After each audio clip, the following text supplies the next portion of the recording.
Welcome, ladies and gentlemen, to another episode of Storytime with BDD. I'm your host, BDD, aka Brooklyn Dad. Folks, I'm not sure if you can hear me because I can't really hear myself. So just do me a favor. throw, throw me a quick A-OK. You can hear me. Let me know that you can hear me okay because I can't hear myself at all. Let's see. So you guys are greeting each other. You're so lovely. Okay, Aries Wanderer says, I can hear you, Meredith Powell. Very good. Happy Friday, everybody. Happy Friday. I hope you brought your appetites with you today because, oh boy, we have a smorgasbord. A smorgasbord of events, of activities, of things that happened. So many things, I can't even count all of them. There's a bunch of things I had to actually leave out of the show. Like, for instance, Ronna McDaniel, former head of the RNC, is now an MSNBC commentator. I guarantee you. And I know there are MSNBC folks who watch this show for some reason and they don't comment, they don't say anything, but I know you guys are watching. Let your producers know. If you throw Ronna McDaniel on any of my shows after 4 p.m., guarantee you're losing your audience. Guarantee it. So that means don't put her on Nicole Wallace's show. Don't put her on that. Don't put her on Ari Melber. Don't put her on Joy Reid. Don't put her on Chris Hayes. I don't really watch Chris Hayes. I'll be honest. He's nothing against him. That's when I'm eating dinner and but don't put him on Chris Hayes. Don't put him on Alex Wagner. Don't put him on Lawrence. Don't put him on Stephanie Ruhle. Okay, where's you can put her on? You can put her on Andrea Mitchell, and you can put her on Katie Tour. And I don't care about the others in the morning either, to be perfectly honest with you. All right, just saying. Shit. Other news. Oh yeah, please don't put her on Rachel Maddow. I didn't. Thank you, Aries Wander. I didn't mention Rachel because Rachel is only there like Monday nights. Candace Owens. Also, Candace Owens, she was fired by the Daily Wire. Now, how shitty do you have to be in order to get the boot from a place that's chock full of shitty people? You know, that's Ben Shapiro's vehicle. That's his company, the Daily Wire. So that's how bad Candace Owens is. But she's chock full of anti-Semitic hate. So bye-bye. Bye, Felicia. Don't let the door hit you where the good Lord split you. Yeah. So without further ado, let's go ahead and jump on into let's do a quick summary of the stories that we're going to cover today in what I like to call stories of the day.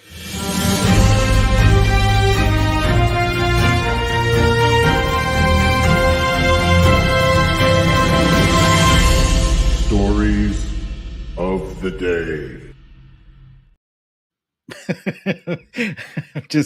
I like reading your comments. I don't get to read them as often as I would like to. We got the ABX girl saying H Heffa word of the day. That's nice. Trump Reaper has an excellent question. I wonder if Ben Shapiro knows that most right wingers are anti-Semitic. Trump Reaper, let me just say, this is a perfect question, right? I know I got to get to the stories of the day, but this is a perfect question that I've always wondered in general, just about like when I see my fellow Black people as registered Republicans. I know we're they say, Black people are not a monolith. That means we don't all think and act alike. And this is true. But it's like, like slugs for salt or trees for matchsticks, like, why are you voting for people in a party that votes against your best interest? And there's like a separation. There's a separation there where they think, well, these things don't really apply to me. I got mines. So, there's that whole mentality of pulling up the ladder behind you after you've already climbed up to where where you need to go. You don't need any more help, right? Like perfect example, Clarence Thomas, who's against affirmative action, despite the fact that he was a beneficiary of affirmative action. So, okay, well, that's enough for that mini rant. We'll have some more mini rants later on in the show, but that's it for now. Let's get into the summary. Letitia James is 3 days away, count it, 3, from being able to claim some of Donald Trump's property, not as her own, but as belonging to the state of New York. I guess it goes to the state. She's going to start seizing his assets. Very excited about that. Very excited. Um, Oh, wait, what else did I say? Letitia James says, seize Trump assets and Marge to unseat MAGA Mike Johnson. I love that story. It's funny. I don't know if it's going to actually happen, but it's hilarious to me. Some very, very sad news. And Princess of Wales, Kate Middleton, announced that she has been diagnosed with cancer. More on that in a little bit. Here we go. MAGA Mike Johnson versus MAGA Marjorie Taylor Greene. Who will win? It's probably going to be Marge. I don't even know how she still gets elected. It's crazy. Like, the people in her district must just be closing their eyes and checking a box, and they don't care. She's embarrassing, really. As a politician, as a human being, she's an embarrassment. And last but not least, there it is. Letitia James is going to be claiming some of Donald Trump's properties. What's it going to be? Is it going to be Bedminster? Is it going to be the Jet? Is it going to be Mar-a-Lago or Trump Tower? Who knows? We'll find out. Before I forget, let me remind you all, if this is your first time here, if you're brand new to the show, if you're just browsing, you're just passing through, stop. Don't do anything else. Make sure you hit the like button and also hit the subscribe button. The subscribe button will help the show. The like button will help the show. Your eyeballs on the show will help the show. Also, tell your friends. Tell your friends about Brooklyn Dad Defiant. Okay, first things first. Let me just jump on back and say hello to some of my lovely fans and friends and watchers. The Trump Reaper was first up today. You jumped up and you beat Zelda by 1. Welcome, Trump Reaper. Welcome, Zelda, my friend. The Fox Hill Dreams, the Aries Wanderer, the Meredith Powell. Zabadabada. Claudia is here. Diane London, my old friend. Good to see you, my friend. Let's see. Samantha McIntyre is here. Bernadette H. Eric, did I say Aries Wanderer? I got you already. Olivia, Cindy C, Watcher Soko. The gang is all here. The ABX girl. And if I miss you, Bonnie Bonbon, I see you there. Cindy C, Stella Baxter, Jenny Toulousing. Oh, shit. Wait. I forget who used to do that. Somebody used to do that with these funny ass names. Please refresh my memory. Jenny Toulousing. If you say it together, it's Jenny Toulousing. Very good.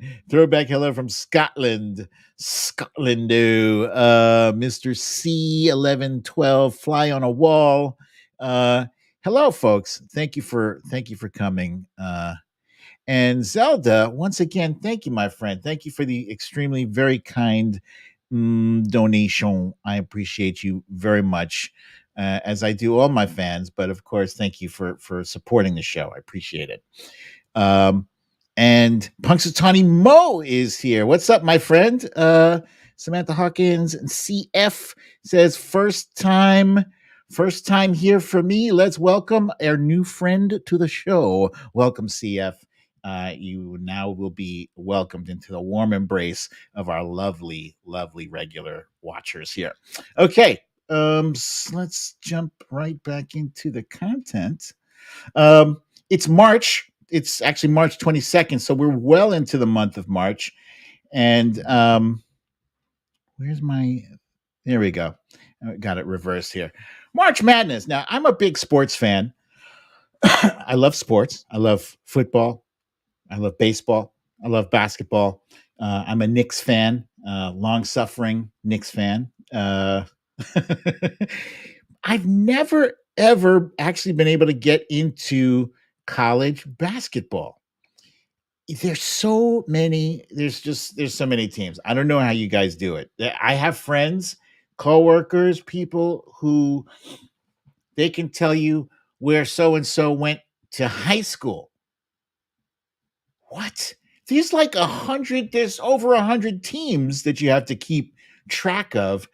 I've never been able to. I've never had any desire, to know about all these different teams and the intricacies and the different players, and it's too much. It's way too much for me. It's all I can do to remember the stats and the names of people in a 32 uh team league in the NFL. It's a lot. It's a lot. So with that said, anybody who is able to pick a winner of this really densely populated bracket. This is the thing. This is the challenge. Everybody tries to get their brackets. Has anyone ever done this? Has anyone ever correctly uh guessed the winner? Like and correctly guessed all of the eliminations? I'm curious to know. That would be an astounding feat. Hello, Ness from Connecticut. I see you there. Kelly Golemba, I see you too. And Valerie G, welcome, welcome, welcome. Okay, last week I told you that I planned on watching this movie starring Nicolas Cage called Dream Scenario. That shit was weird and freaky. It was entertaining, very entertaining until it wasn't. I mean, it was. So here's the synopsis: Nicolas Cage, an awkward, nondescript college professor, suddenly begins to appear in people's dreams, and when he appears very as a very benign um person, just like he's just standing there. He's not doing anything. He's not um actively participating in people's dreams. He's just there watching. And no matter what is happening in the dream, if somebody is, their leg is falling off or their house is on fire, he's just passively observing what's happening. And all of a sudden, people start noticing this. I think somebody does an article on him, and all of a sudden everybody's like, oh shit, yeah, me too. He's in my dreams too. Ness from Connecticut, thank you, my friend. Thank you for purchasing the super sticker. Thank you for that. Thank you for supporting the show. And Trump Reaper is wondering, what did Nicolas Cage do to his hair? Wifey and I were trying to figure out if that was a wig or if it's his real due, because I think he's been wearing a hairpiece or something for many, many years now, just so you know. I think he's already well on his way to not needing a prosthetic hair, but I think that might be, a head covering. Anyway, once Nicolas Cage's character in the movie is not actively really involved that much in his children's lives or even in his wife's life, right? He's just there. Once that changes, once that dynamic changes, once he becomes more of an active participant in his own life and starts doing things outside of the lines, then shit starts happening, and then the dreams start getting weird and freaky, and frankly they get terrifying for everybody who has previously thought, oh, this is amusing, this strange dude is just in my dreams. All of a sudden he's doing messed up things in their dreams. So it's interesting. I would give it a watch, certainly. Thought provoking. Ricky Stenicki, funny, goofy movie. Um, Good, not great. I laughed. I love John Cena. I think he's fantastic actor and comedic actor. I think he's tremendous. He's I can't say enough good things about him. With that said, Zac Efron is in this also. He's kind of like the main protagonist in this. He's a dick, so he plays an asshole in this movie. So it kind of it was difficult for me to um, fully enjoy this movie. But as I said, it's funny, it's entertaining, it's goofy, it's just not great. Okay. What I plan on watching this weekend, hopefully, it's a show. It's a show just recently available on Netflix. It's called Three Body Problem, right? And it's about a group of scientists who are exploring the notion of extraterrestrial life out there. You had me at extraterrestrial life. That's all I need to know. But it's also chock full. It's got like a jam packed cast of famous people. This was produced by the same people who did Game of Thrones. And if you look in the picture here, I forget this guy's name, Sir something. This guy here with the gray hair, Sir something. Uh, and there's Sam over there. Excuse me. And there's also Wong from Doctor Strange. So it's a very high caliber cast. I look forward to watching this show, and I'll let you know what I think. And speaking of high caliber cast, oh my goodness, let me make this big screen here. Wifey and I started watching this show. It's on Apple TV. If you don't have Apple TV, I'm sorry. It's actually, if you're considering getting Apple TV, I highly recommend it. They are making quality content. They are. It's worth it. I got Apple TV just for Ted Lasso, only for Ted Lasso. That was the reason I got it, and haven't regretted it. This is a show called Palm Royale, and it's starring Kristen Wiig, who, when she was on Saturday Night Live, was one of my favorite comedians. She was hilarious. She is hilarious, but she's also extremely talented dramatic actor, very talented, and she leads the cast that also includes Laura Dern.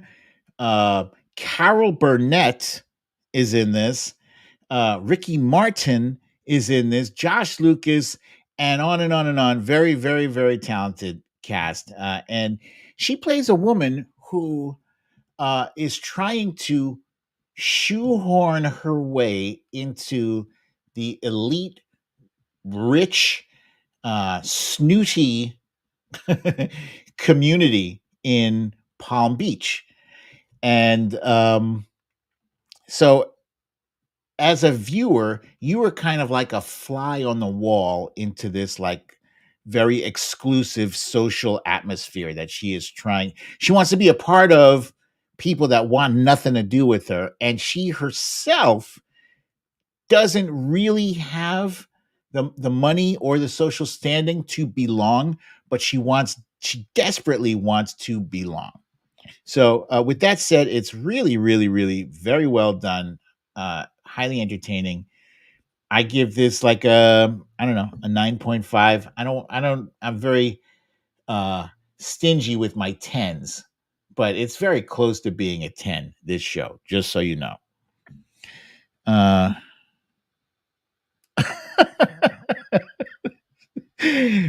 Somebody says they clicked from X to say Trump 2024.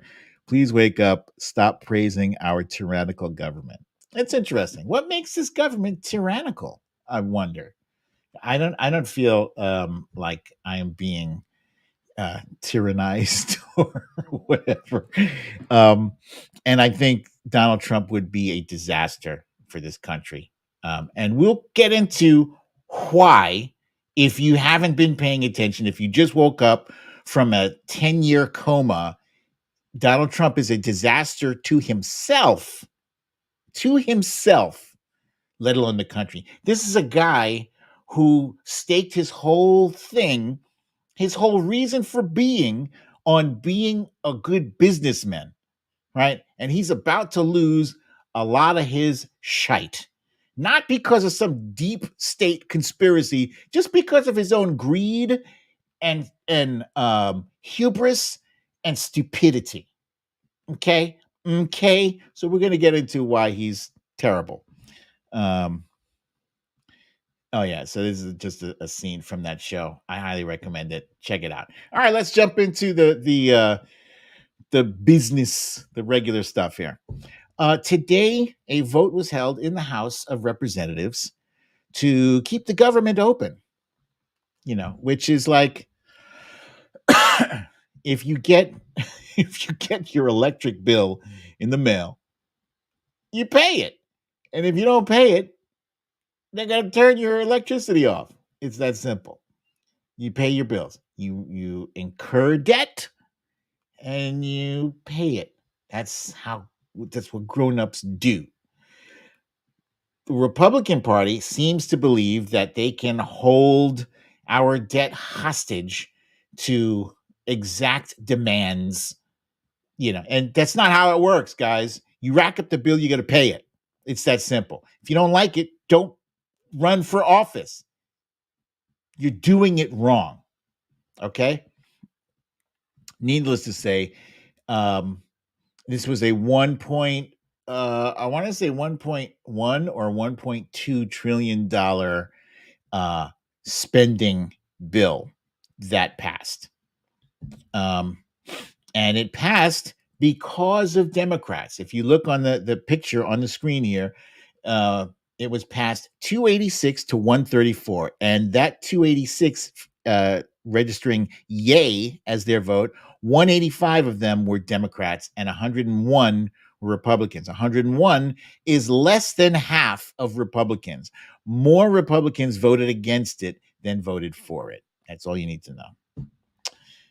And we have Ness from Connecticut throwing up future Speaker Hakeem Jeffries. Now that would require somebody unseating the current House Speaker. So we've already watched Kevin McCarthy be unseated. It took many, many, many, many rounds of voting to get him in the seat, and then they decided to boot him, and then they put that other little guy with the bow tie in there. I can't remember his name, but then he was out, and now Mike Johnson. When they first announced Mike Johnson, everybody, it was like a collective, who Mike, who Mike Johnson, who's a very weird guy, but he at least seems, I hate to say anything positive about him, but he does at least seem less extreme than Marjorie Taylor Greene and Matt Gaetz and Lauren Boebert. He seems like he kind of wants to get the job done. He wants to do the business of legislating, of government. And for that sin, for the sin of wanting to handle your business, Marjorie Taylor Greene says, I've had enough. And she made a motion to vacate the chair. And as we know, this was a rule that was reconfigured so that only one person, it only takes one person to motion to vacate the chair to put those wheels into effect. Now, who knows if she's actually going to follow through with this, because she and the rest of the House are about to embark on another 2-week vacation. What a gig this is, huh? And what do they work? Like, they work like 100 days out of the year, 130 days, and they get to not do their job and still get paid. That's hilarious. Hilarious. But that characterization, I would say, only applies to Republicans, because Democrats, we be busting our ass. We be getting shit done. But the Republican Party is so bad that they are losing more and more members of the House Republican caucus. Case in point, here's a picture of Mike Gallagher. He's a congressman from Wisconsin who has announced today that he will be leaving his seat, vacating his seat in Congress, effective April 19th. April 19th, he will no longer be seated, which is kind of hilarious how he did this. He specifically timed his exit to prevent that seat from being filled until November. So that's funny. So that reduces the House GOP's margin to 1. They have literally no margin for error anymore. 0. And Ken Buck was the previous guy who announced his departure. I think I feel like yesterday or today was Ken Buck's last day in Congress. Hold on a second. Let me just throw Punxsutawney Moe's comment. Trump is introducing himself as Bond. Denied Bond. That's very good. Thank you for that. I got to fix my sounds on this because that would definitely deserve a laugh track. Let's see. Ken Buck, as I was saying, on his way out, he said, asked whether he's facing heat from his colleagues. Ken Buck told Axios, I think it's the next 3 people that leave that they're going to be worried about. Oh, 3 people? Interesting. So, the next 3 people, one of them was Mike Gallagher. That means there's 2 more coming. 2 more. Yes. Can you say Speaker Hakeem Jeffries? I can. I just said it and it sounds wonderful. I love it. I love it so much. I'm going to say it again. Speaker House Jeffries. Let's make that happen. Let's manifest. Prayer hands. Speaker House Jeffries. I love it so much. Okay. Oh, yeah. This is great.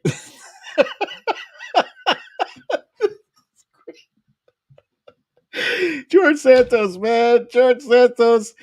George Santos is the gift that keeps on giving, you guys. He's the gift that keeps on giving. First, he popped his head up like a groundhog at the State of the Union. Like, who invited you? There's a loophole that allows him to come back because he was a member of Congress, so he can go to events like State of the Union. All right, fine. But then he came back to make a splash so that he could announce that he is running for office again. This guy has no shame, not a shred, not a scintilla of shame in his entire being. No shame whatsoever.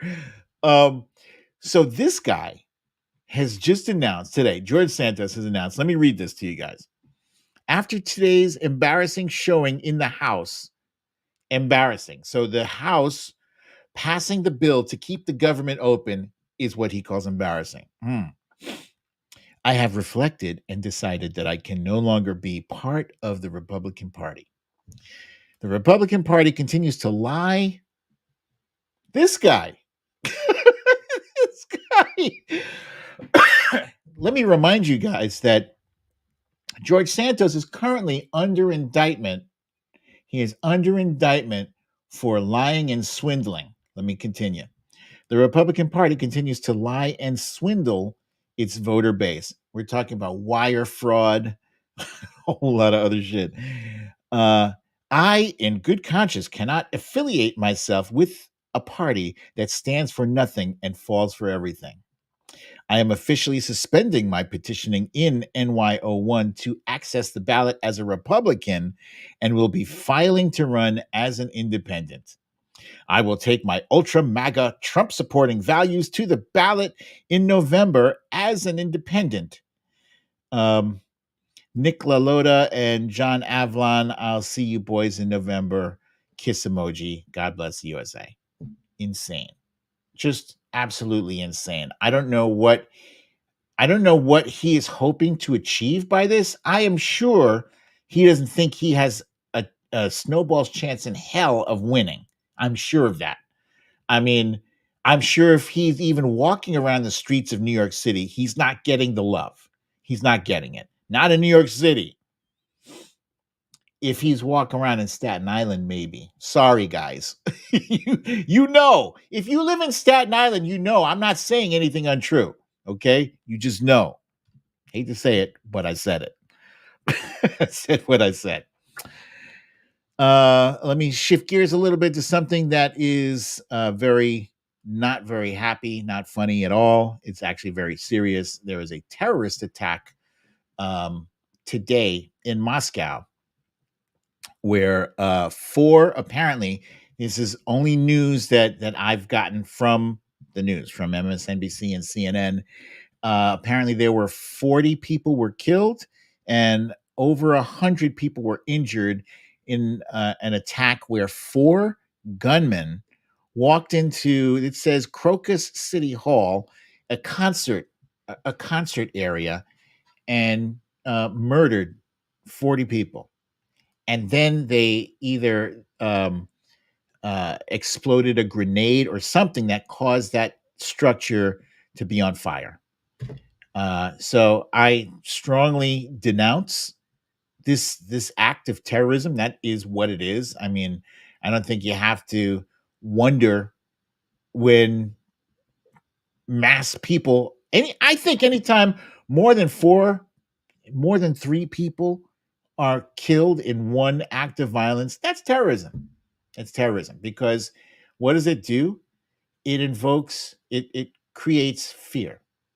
Okay. It creates a sense that people are not safe in a public gathering. That is, I think, if that's not the definition of terrorism, I don't know what is. So this is horrible. I despise Vladimir Putin, but my beef is with him. It's not with the Russian people.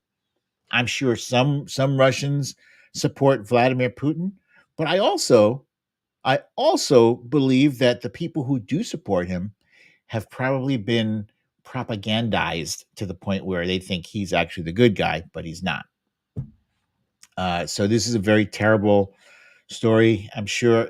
And I've heard things, I've seen things online already. Some people are saying that this was a false flag attack. A false flag is when a group of people attack themselves to make it seem as though it were an attack from outside, an exterior attack. I don't doubt that that's possible. I don't have any evidence to support that whatsoever. All I know is that 40 families are suffering and mourning right now. So that's all I'm going to say about that.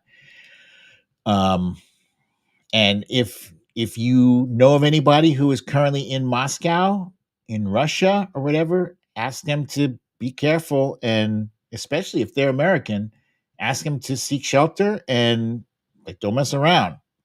Like stay shelter in place. Uh, this thing here from the U.S. Embassy says security alert: avoid large gatherings over the next 48 hours. So that's ominous. I would take heed of that. Tell your family or friends if they're out there to take heed to that, please. Um, so there was another bizarre thing that was going on with Kate Middleton over the past, I want to say past month, or it feels like it's been a month. It might have only been 2 or 3 weeks, but there is a controversy where this picture on the left was released by the family, I suppose, and it was learned that it had been photoshopped, poorly photoshopped. And I guess my skills are probably waning because I did not notice that it was Photoshop. I wasn't looking closely enough, but apparently people on Instagram are looking at everything under a magnifying glass. So there were conspiracy theories abound with this thing, and people were wondering what the hell happened to Kate Middleton. So today we learned Kate Middleton made an announcement that she does indeed have cancer, or she is being treated for cancer. She underwent a procedure, an operation to her abdomen area. Don't know what specifically. She didn't specifically say what it was, but she did say that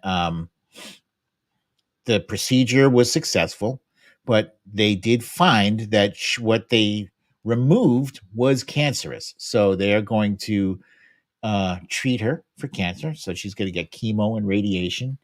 I don't know if you folks have known anyone or had anyone in your family or lost someone in your family. I myself lost my mom to cancer, my grandmother to cancer, some very good friends of the family. My best friend, when I was young, I was in my 20s or early 30s, 1996, he died of cancer. It's just awful, awful. Fuck cancer. Let me just say that straight up. Fuck cancer, right? Um, and whenever I see somebody, on Twitter announce that they have cancer, they're dealing with cancer, and there's somebody on the other side, I will extend my well wishes to them, because when it comes to that, cancer is the bad guy. I don't care who it is. If it's somebody who's so heinous that I can't bring myself to say anything nice, then I just won't say anything at all, you know. But cancer is awful. And it's just incredible that no matter how rich you are, no matter how famous or powerful you are, like these are royalty. This is, the power scale doesn't go up much higher than royalty, like King Charles. It's cancer. So cancer doesn't care if you are rich or poor, if you are powerful or not powerful. If you got it, you got it. So yeah. So thoughts and prayers go out to uh, Kate Middleton and to her family as well. Please, if you were just joining the show, if you are watching streaming, or if you're watching now live, make sure, if you haven't already, hit the subscribe, which should be in the lower right hand corner of your screen, and also the like button. It looks like a thumbs up icon. Please and thank you. Let's switch gears onto some good news. Peter Navarro is finally in prison. So yes, it's only a 4-month stint, but hey, 4 months ain't nothing to sneeze at. Okay. I've been away myself. First of all, I was arrested probably a handful of times, maybe more than a handful of times, in which I'd had to stay overnight for a day or so. That's no fun. It's no fun at all. You get shitty bologna sandwiches, uh, packets of sugar. I remember them giving out packets of mustard, and you just kind of have to make it last. And it's nasty. And there's a toilet in there. There's no privacy. You got to shit or piss in front of everybody. It's no fun. So he's got to do that. Peter Navarro has to do that for the next 4 months. He is not going to be having fun. And that is for contempt of Congress. He refused to comply with a subpoena for the January 6th committee. So I would like to see other people who have defied a congressional subpoena get their comeuppance, right? Let's see. Okay. And some more good news. In other news this week, President Biden has secured the endorsement of the United Steel Workers Union. That is huge, huge. It's huge because working folks, that's like the core of Donald Trump's base, right? And the fact that the steelworkers have endorsed him just helps to add to the notion that President Biden is the most pro-union president in history. He's the only president to stand uh, on a strike line in solidarity with union workers. So that is tremendous. So I'm very happy for that. Union strong, as Trump Reaper puts up. Fundraising. Oh, before I move on, Punks Tony Moore wants to know, how is Steve Bannon still walking free? Steve Bannon was also, thank you for bringing that up. Steve Bannon was also convicted, I want to say in 2022 for some reason, was also convicted of the same offense, also got 4 months.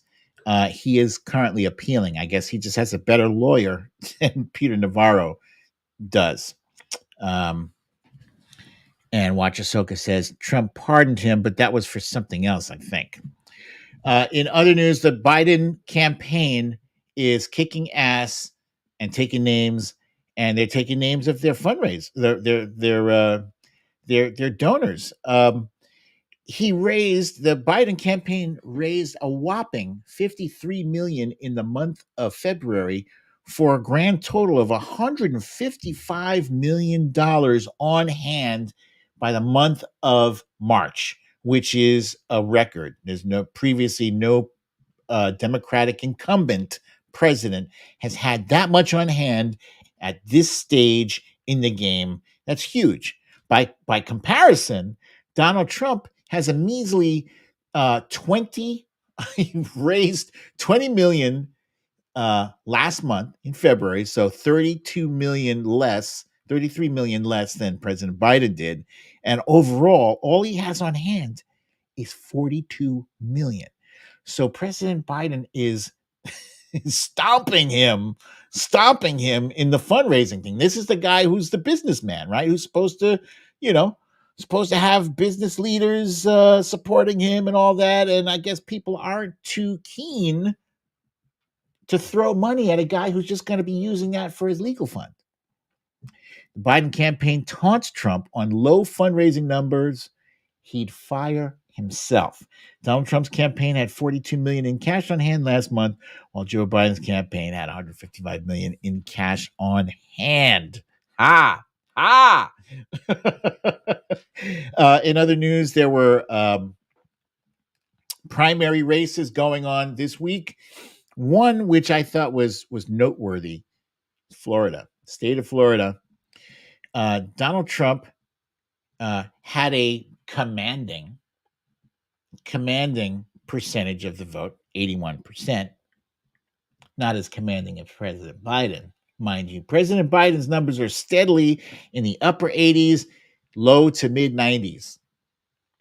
And he also has people running against him too.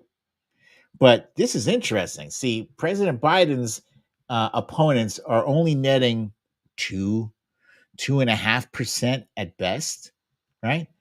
Nikki Haley got a whopping 13.8%, and this is well after she announced that she was no longer in the race. 155,000 people cast votes for Nikki Haley.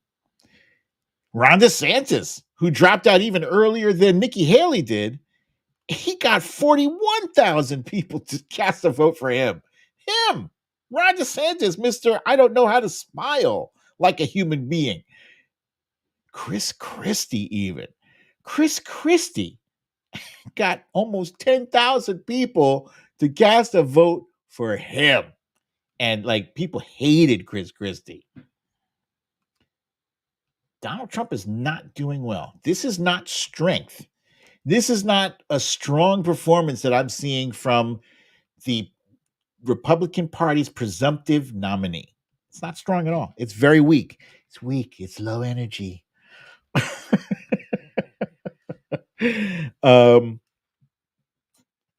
Okay. This past weekend, there's a lot of controversy around comments that Donald Trump made at his rally this weekend because he made comments saying that if I'm not elected, it's going to be a bloodbath. right? And then what did he say? He said that'll be the least of it, right? So his supporters, his defenders tried to put a spin on it and said, well, he was talking about the auto industry. There'd be a bloodbath in the auto industry. That's what he was talking about. Yeah, we'd buy that if he didn't add that'll be the least of it at the end.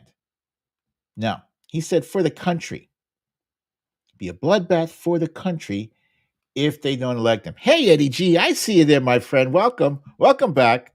And so I brought with me a video that the Trump campaign, not the Trump campaign, the Biden campaign put out. Let's see, where is that? Hang on a sec. Oh, I see what happened here.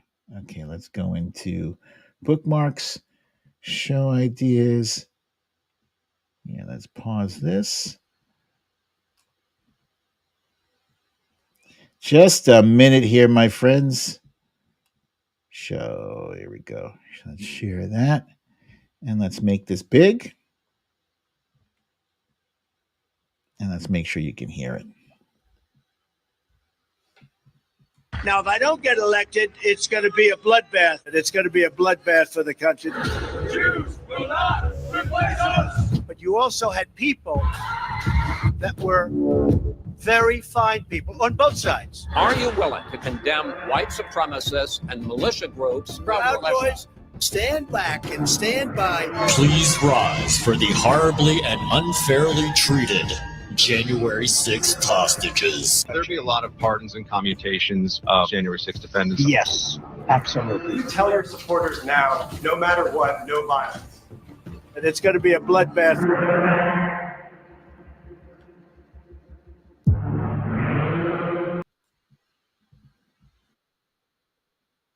Okay, let's just put that.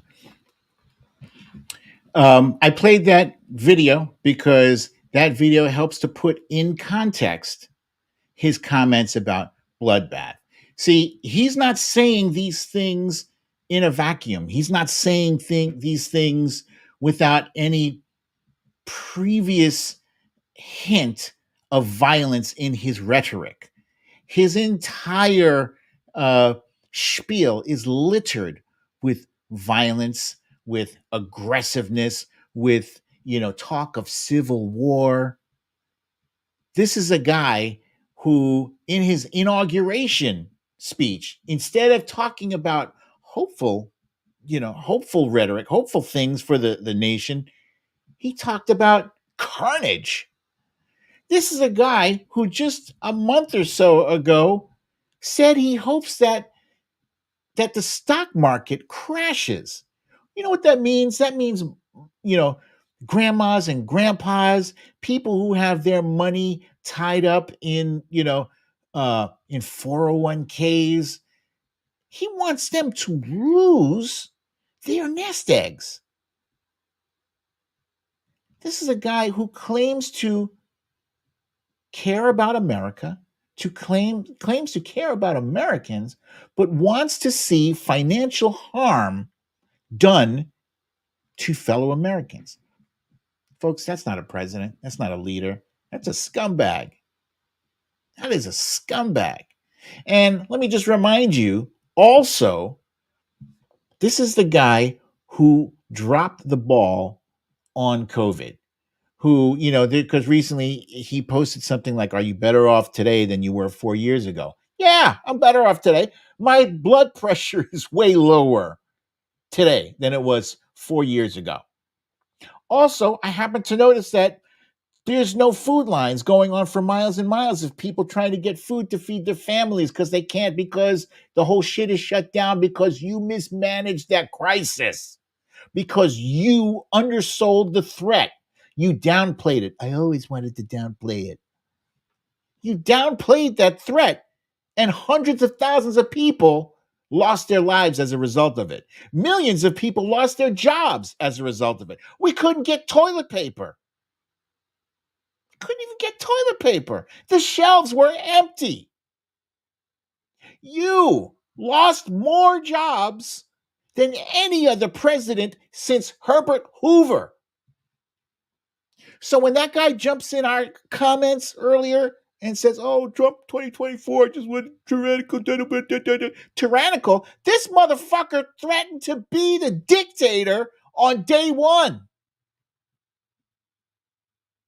There's nothing more tyrannical than that, than refusing to peacefully transfer power. He's got something called Project 2025 that he wants to unleash retribution, revenge on people. This is the House Republicans have this whole committee on the weaponization of government, and he has on paper in black and white his plans to do exactly that. No, Donald Trump is 100% wrong for America. He's a danger to himself and others. He's still stuck on President Barack Obama, or as he likes to say, Barack Hussein Obama. Fun fact, Donald Trump, the cat's out of the bag. We all know that Barack Obama's middle name is Hussein. It didn't stop us from voting for him twice. So he keeps saying Barack Hussein Obama like that's going to dissuade. Oh, what does that mean? Does that mean he's a Muslim? Is he Saddam Hussein's secret brother? I guess I can't vote for Barack Obama again. It's insane. Wait, let me see. I just got to find this thing, because he said at that same rally, he said that that Joe Biden beat Barack Hussein Obama. That's crazy. It's crazy talk. Let's see. And I'm bringing these things up because, they get lost in the slipstream of insanity of stuff that this guy has said and done. Yeah. State against Biden, in the largest margins ever. You know what was interesting?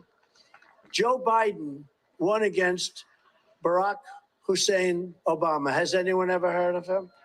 Barack Hussein Obama, or state against Biden. Watch these guys shake their head. Margins ever. You know what was interesting? Joe Biden won against Barack Hussein Obama. Has anyone ever heard of him? Barack Hussein Obama, or state against the people that are watching in real time. I don't know if you noticed, on the left and the right behind them are like shaking their head, they're looking down, looking away. In real time, these are real time reactions. So there's a definite trend. Mike Pence announced in the past 7 days. Mike Pence, former Vice President Mike Pence, who turned eye banging into an art form, announced that he cannot support Donald Trump in 2024, will not endorse him. I don't know if that means he won't vote for him too. I'm assuming. You should never assume, because Republicans are cowardly. But who else is he going to vote for? He's going to vote for the guy who, was fine with his supporters hanging Mike Pence? I don't know. Let's see, what else do I have here? Oh, okay. So yeah, let's get to the good stuff. Boom, boom, boom, boom. So Monday is the deadline for Letitia James, New York Attorney General Letitia James, to take Donald Trump's shite, all of it, take it all, because he owes $464 million. That's a lot of cheddar. That's a lot of money.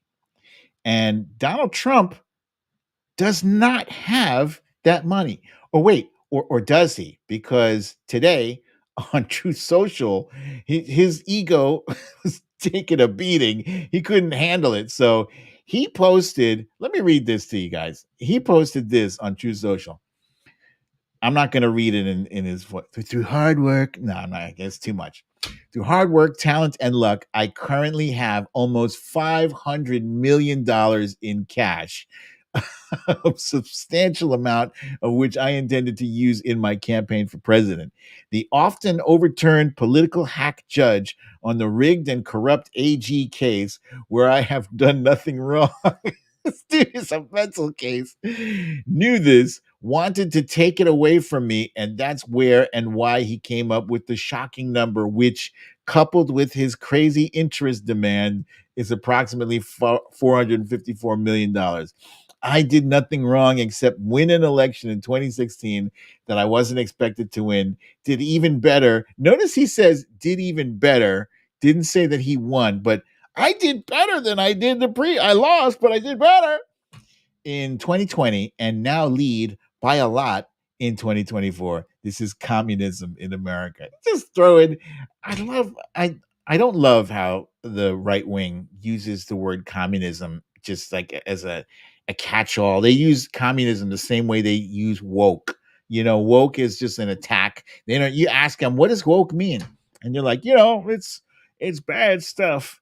It's stuff where you can't say what you want to say because it's woke. That's what woke is. Communism is the same thing. You can't say what you want to say in communism. When you're in communism, it's woke.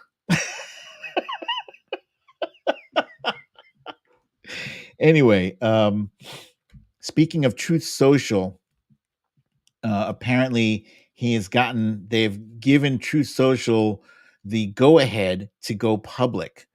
Oh, genital oozing. Thank you.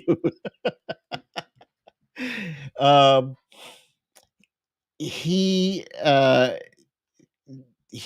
cannot be bailed out by this deal. If Truth Social goes public, supposedly Donald Trump stands to get a $3 billion windfall. $3 billion. But that's hypothetical. That's theoretical. In theory, if the stock price remains the same, he could net that much. But there's a whole lot of factors involved. Like if stakeholders know that he intends to sell this thing off to get that money, then maybe the stock prices not stay where it is and it's not that valuable. So maybe he doesn't get $3 billion. Anyway, this is not going to save his ass in time on Monday. So he's shit out of luck. Excuse me. Somebody pointed out to me I think I asked or somebody, maybe that was really American, asked which would be the property that if he took it from him would cause the most angry reaction, right? And my guess was Mar-a-Lago, because you may or may not remember when he was in the White House and he was down at Mar-a-Lago, he was calling that the winter White House, right? So that like he sees, and it's funny because I was watching that thing, Palm Royale, and it takes place in Palm Beach, which is where he is and other affluent people, very rich, wealthy people live. And it's like a whole lifestyle. People kind of see themselves as like above everybody. We're better than the little people, That's how they live. And to take that away from him, I thought would hurt. But then other people pointed out, Bedminster is literally where the bodies are buried.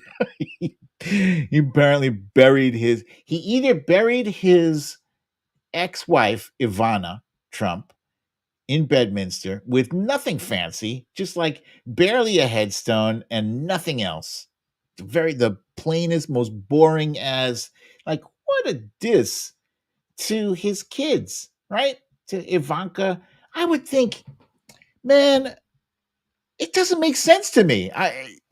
Ivanka she herself is probably worth a couple of $1 billion, right? I'm sure she has hundreds of millions in the bank or earning interest somewhere. She is filthy rich. Even without Jared Kushner, she's filthy rich.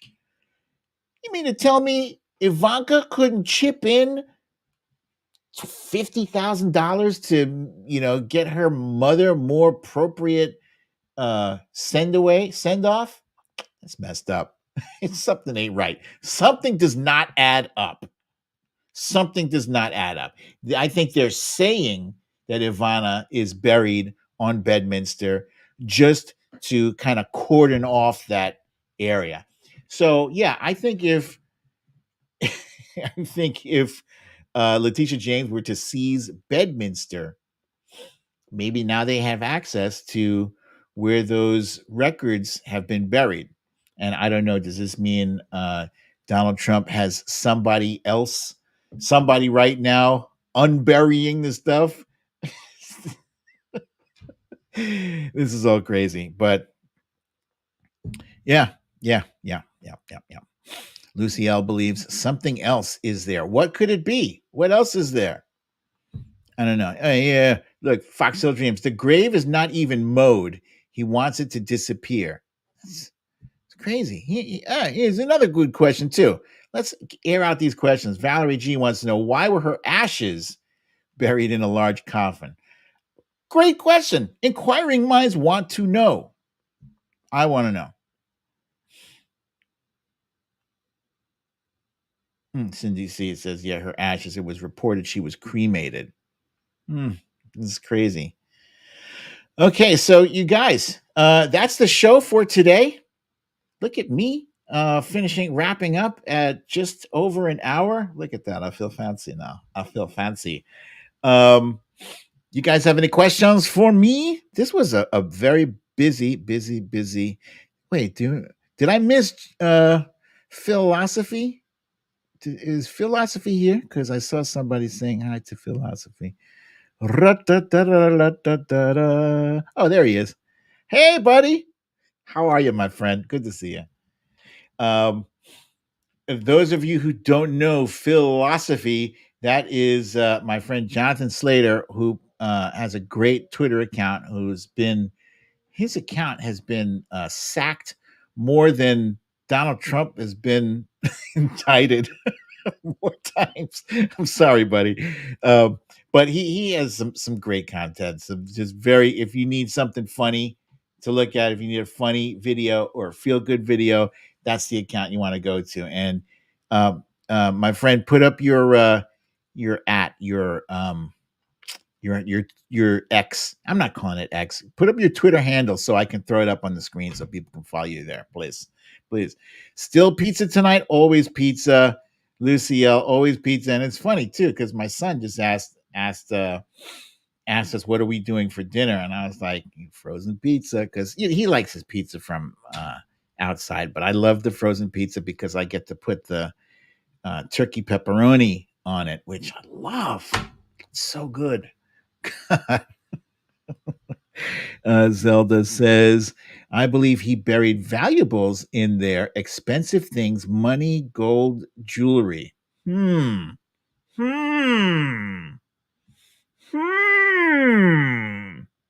you're talking. And some other things too, probably. And by the way, so this is my friend's Twitter account here.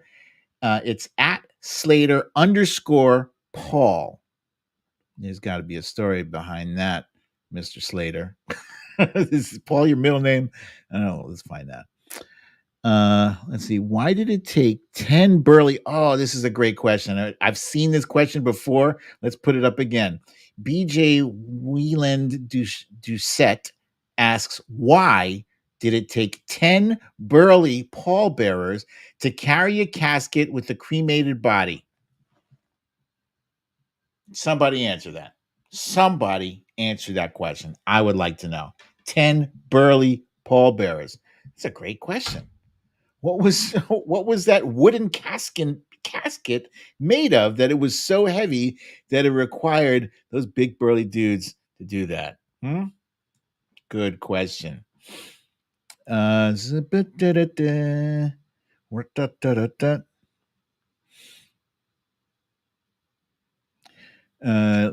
Lulu girl here says she loved me and JoJo from Jers together. We should do a weekly together. That's interesting. I think JoJo had mentioned something like that a little while back. I'll run it past her and see what she thinks. Yeah, I think I was just on her podcast. If it wasn't this week, it was last week. Taxes. I'm assuming this watcher Soko believes that taxes. Oh, yeah, maybe tax records are being hidden in that casket. Boy, he is like, what a doofus. What a, like, you couldn't possibly write a worse, dumber criminal than Donald Trump, right?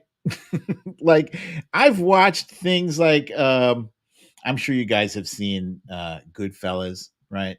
Goodfellas or The Godfather, or other shows like that, The Wire, where you see criminals come up with very interesting ways of conducting their crimes. And Donald Trump, you know, like, he's as bad a criminal as he was a president. Yeah. Excuse me. Let's see. Foxhole Dreams thinks that Biden should refuse to debate Trump. Now, I have mixed feelings about this because, hang on a second. I have mixed feelings about that because, on the one hand, we have seen President Biden perform not just well, but very well in debates. The last time he debated him 4 years ago, and kind of extemporaneously, spur of the moment in the State of the Union, and this is on a national stage. This is in front of millions of people, live, right? Sure, he had a script, but you can't read a hypothetical reaction. So he was prepared. So I think he could bust Donald Trump's ass. But here's the problem, and this is what I worry about. Republicans don't play fair. They don't care about fairness. They don't care about rules, right? So if the debate is supposed to be you wait your turn while this person answers a question, etc., we've already seen Donald Trump's strategy, and what he likes to do is talk over your voice while you were answering the question. I fucking hated that shit. I really, really did. Really irked the shit out of me. So that watching that again would give me agita. And it would be the only reason he would be doing this. It was the same reason he did it the last time. Chris Christie coached him to do that. Why? To attempt to trigger a stutter in President Biden.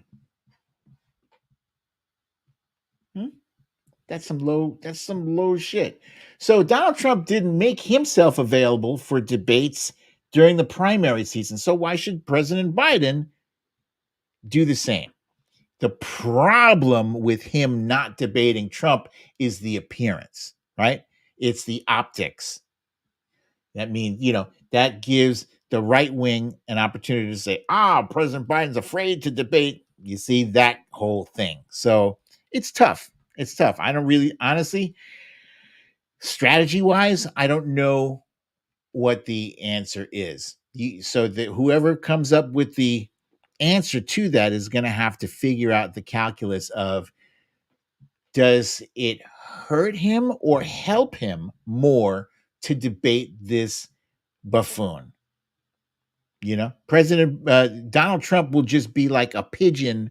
It'd be like playing a pigeon in chess. He'll kick the pieces off the board and act like he won. So, who has more to gain by showing up for a debate? Probably Trump. Trump can act like he won, even if he doesn't. He can just stand there and spew nonsense and spew lies and as long as he doesn't shit on himself and throw the poop at Joe Biden, the right will think it's a win. So yeah, that's a actually very interesting. Oh, look at that. So excuse me. Here's another thing. Foxhill Dream says ISIS claims Moscow assault. Thank you for that heads up.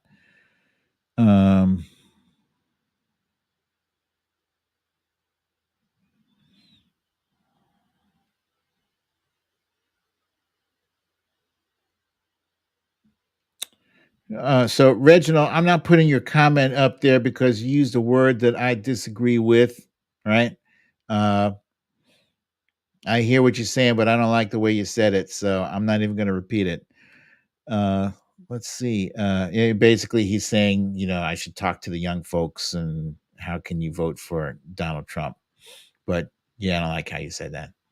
Yeah, rules, cut the mic. They never do that, Punxsutawney Mo. They never do that. And it always irritates the shit out of me, too. No matter who is facilitating, they like the chaos. They do like that. Here, another one. Look how Trump was breathing down Hillary's neck. Yeah. And this one here, Biden has nothing to hide. Absolutely. I think Joe Biden is a way better president than I even expected. And I'm looking forward to another 4 years. Cindy C, no, I did not get around to watching Carnival Row yet. Not yet, but I shall. I shall indeed. All right, you guys, thank you for joining me for another fun episode of Storytime with BDD. I'm your host, BDD, aka Brooklyn Dad.